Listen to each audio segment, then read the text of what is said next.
Anime is one of the most globally enjoyed forms of entertainment. But with such a large audience consuming content from a single culture, it's easy for certain things to not make sense to many viewers, which is why the process of localization is so important.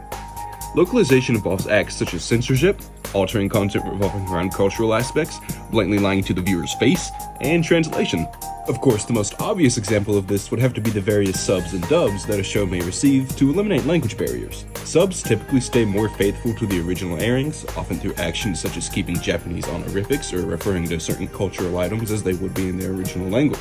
While there certainly are dubs that do this, I find that they tend to take more creative liberties. Dubs were typically the way that anime was broadcasted on Western television, making the potential audience much more varying than what an anime watched through streaming would be. This meant it was less likely that viewers would understand certain things like Japanese honorifics or food, which is why we have scenes like, "These donuts are great! Jelly-filled are my favorite! Nothing beats a jelly-filled donut!" Well, that's the second worst lie I've been told this week. Changes in localization are infamous for being incredibly on the nose, such as the previous clip from Pokemon. In that clip, Brock is eating onigiri, which is basically just a clump of rice. The localization team saw this and said the American mind cannot comprehend it, claiming he's having jelly donuts and called it a day. I can kinda see why they made it a jelly donut, but would it really have been lost on Western audiences if they just said he's eating rice? Changes like this were everywhere in older localizations, especially in ones targeted at a younger demographic. 4Kids was a big name in the industry when it came to stuff like this. They would take anime and change various aspects due to cultural or censorship-related reasons, with one of their most discussed dubs being the one they did for One Piece. Outside of just general changes in wording, even visuals were changed in this version of the show. Instead of a cigarette, Sanji had a lollipop, and certain weapons would be rethemed to be more cartoonish. Storylines that dealt with death were even just straight up removed in these airings to make the show more age-appropriate. While a lot of people hate 4Kids for how much they change shows like this, their One Piece dub is honestly one I see quite a few people looking back fondly on. While it wasn't the way the series was meant to be consumed, some audiences thought it was really nice to see it in a different way. Much like their One Piece dub, 4Kids also heavily censored the idea of death in Yu-Gi-Oh! In the Japanese airing of Yu-Gi-Oh!, losing a duel could result in death. To censor this, 4Kids created the concept of the Shadow Realm, which became a core part of the show's identity to many viewers. The other type of changes to dubs when it's just straight up done for fun, which are oftentimes just as enjoyable, if not more, than the original work. For example, introducing Geha the Gale, commander of C-Block!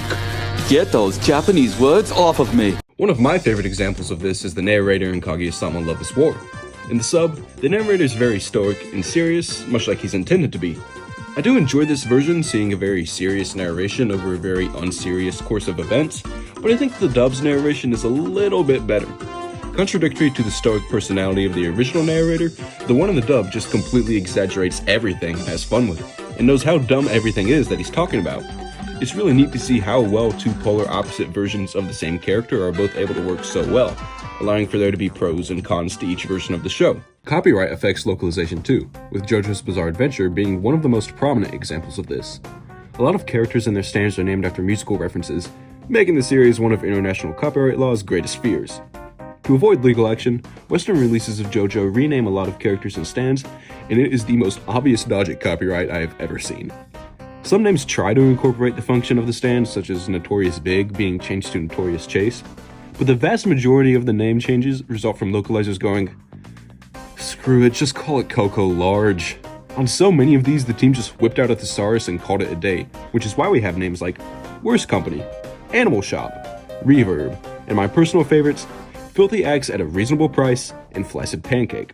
Reasonable Price and Pancake first appeared in the West through JoJo video games, since the anime and manga took so long to find a proper footing outside of Japan. Once Part 6's manga and anime was officially released, Flaccid Pancake was changed to Limp Biscuit. That's another thing with a lot of these changes, they may just alter a single letter, which, yeah, the synonym strategy was lame, but hey, at least they tried. Like Axel Row became Axel Row and Made in Heaven became Made in Heaven. Notice how those don't sound different at all, like is the judge really gonna let a one-letter difference like that slide? Sometimes even if you're watching a show subbed, it still has plenty of changes. In Psyche K, for example, there's an episode where their class practices a fire drill. To remember how to perform it, they use the Japanese acronym O-Ka-Shi. Throughout the episode, the characters keep on saying phrases that start with O, Ka, and Shi, giving the acronym a new meaning every time that it's said. Even if some of the phrases translated well, keeping O, Ka, Shi as the acronym really wouldn't have made sense for other audiences. Instead, they changed it to SOS, also meaning a lot of the phrasing would have to be slightly altered.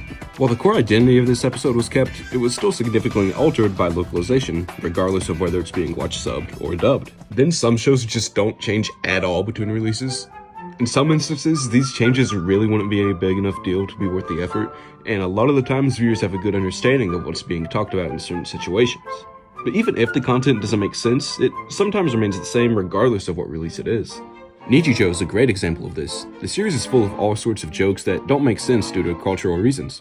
A ton of the jokes in the show rely on Japanese culture or language, and considering how hard they would be to localize for other audiences, they just didn't end up changing. This results in a ton of jokes making absolutely no sense for a lot of viewers, which actually worked out pretty well. So many of Nichijou's jokes are too nonsensical anyways, causing a lot of bits that couldn't be localized to just blend in with the other confusing ones. So it honestly was a good move instead of trying to oversimplify or explain something. Might as well talk about video game localization while we're at it. I did renew the permit for a reason after all. Game localization has been a thing for practically as long as the industry has been around, with some of the most famous examples being found in NES games. Localization was pretty bad back then, with poor translation being cited as one of the biggest culprits for this. All of your base are belong to us, and congratulations, this story is now happy end, are some of the oldest and most well-known examples of this, but this issue still persisted a couple of console generations later. Final Fantasy VII has the line, "This guy are sick," and Persona 3 just straight up didn't translate part of a line. Contrary to this very small instance in Persona 3, Persona 1's localization is infamous for changing too much.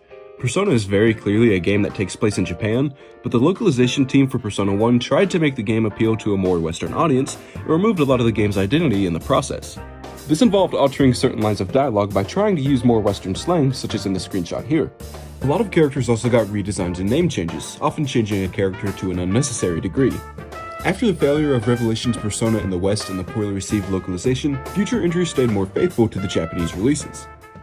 The Ace Attorney series is another classic example of localization becoming a little too local, most of which revolving around the character Maya. When Phoenix Wright Ace Attorney was released in the West, the localization team decided to change the setting of the game from Japan to America. In later entries, you visit Maya's hometown of Crane Village, a place that is very clearly not in America. In case Maya's outfit and hometown didn't cause enough errors for localization, Capcom also changed her favorite food from noodles to burgers. In Apollo Justice Ace Attorney, Phoenix talks about going to get noodles with his assistant after cases, which completely abandons the previous change of Maya's favorite food to burgers. Ace Attorney has had quite a long history with localization, most notably with a lot of games not getting international releases until years after they come out in Japan. While most of these differences in release dates came down to just a couple of years, Ace Attorney Investigations 2, on the other hand, took 13 years to get a Western release. Xenoblade Chronicles was another game that took a few years to get released outside of Japan.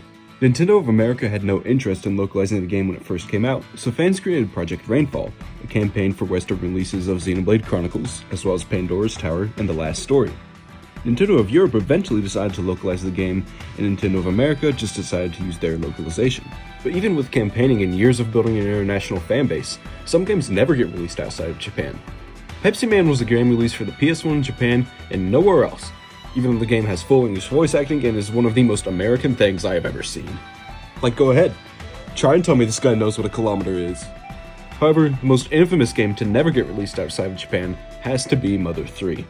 The whole series has an odd history of international releases, with Mother 1 being fully translated into English for the NES but never released outside of Japan until 2015. Then, Mother 2 was translated into English and renamed EarthBound, the same name that Mother 1 was going to have if it were released on the NES.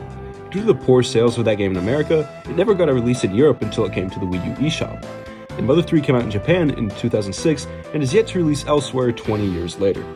Even despite decades of fans campaigning, representation in multiple Smash Bros. Games, and Nintendo of America even poking fun at it, there are no known plans at all to officially release the game internationally. Part of this is due to the fact that everyone who wants to play it already has, thanks to a fan translation that's been online for almost 15 years. Even outside of releases, the Mother series has always been known to face tons of localization issues. EarthBound specifically has been filled to the brim with a bunch of small changes. A lot of the time, certain jokes would have to be rethemed to make sense to Western audiences. The bald joke of a character that is GH Perkle was changed to BH Perkle, with BH standing for bald head. The Slot brothers, Pincho, Pancho, and Tomas Jefferson had name changes as well. In Mother 2, Tomas Jefferson was named Ueshiro Heihachiro, a Japanese historical figure. A lot of content in EarthBound was censored as well to fit the more family-friendly image that Nintendo of America had at the time. But that really just equated to saying characters were drinking coffee instead of something that was very clearly an alcoholic beverage. Similarly to EarthBound, Fire Emblem is another Nintendo series that never gained much attention outside of Japan until an inclusion in Super Smash Bros. The first game in the series to get released in the West was a direct result of Roy and Marth's inclusion in Super Smash Bros. Melee. However, the first Fire Emblem game did get eventually released on Nintendo Switch's eShop, as well as a collector's edition with a download code instead of a physical game. You couldn't buy the collector's edition or eShop download after only a roughly 4-month period though, so no wonder the founding fathers never played this. Localization of Japanese media ranges from things like a simple translation to something as intense as retheming the series and everything in between. I've always found it interesting to see just how much can change between regional releases for a series, as well as the reasoning behind it. But you very rarely hear about the opposite. I never hear what all changes about American TV shows or video games when they're brought to Japan. So many American TV shows were completely irrelevant to the Japanese audience, so much so that it's trouble finding nearly as much information compared to localized anime. Like, you can try all you want, but you're not going to find much on Watashi no Namae wa Earl.